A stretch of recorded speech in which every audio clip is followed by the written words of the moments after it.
Hasil tes DNA politikus Ridwan Kamil dan putri selebgram sekaligus model majalah dewasa Lisa Mariana, CA telah diumumkan pada hari ini, Rabu, 20 Agustus 2025. Hasil tes DNA atau deoksiribonucleic acid diumumkan oleh Bareskrim Polri pada Rabu pukul 14 waktu Indonesia Barat.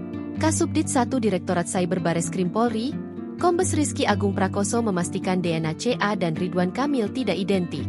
Sehingga pihak kepolisian memastikan bahwa CA bukan anak biologis dari suami Atalia Praratia. Hasil pemeriksaan DNA dengan hasil bahwa saudara RK dan anak saudara LM berinisial CA tidak memiliki kecocokan DNA atau non-identik, ujar Rizky, dikutip dari live streaming YouTube Tribun News. Sementara, Lisa sempat menyampaikan reaksinya atas pengumuman tes DNA Rabu siang ini. Lewat Instagram story pribadinya, Lisa Mariana A, ibu 2 anak ini, nampak tengah menghabiskan waktu di rumah bersama CA. Lalu, ia curhat banyak rekan-rekan yang mulai menghubungi dirinya terkait hasil tes DNA hari ini. Ya Allah, semua orang pada neleponin mami, ucap Lisa pada CA. Lantas, Lisa menyebut apabila hasilnya negatif dinilai ada keanehan.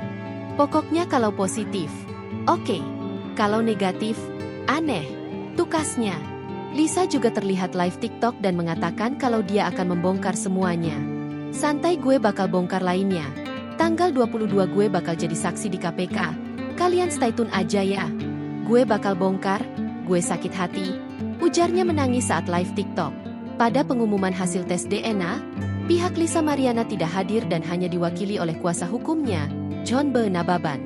Politikus yang juga berprofesi sebagai arsitek ini, juga turut tidak hadir saat polisi membacakan hasil pengumuman tes DNA.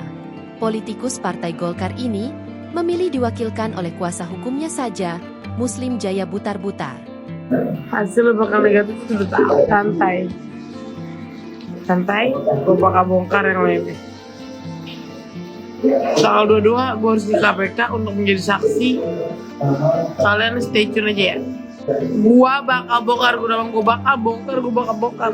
Sakit hati. Download Tribun X sekarang.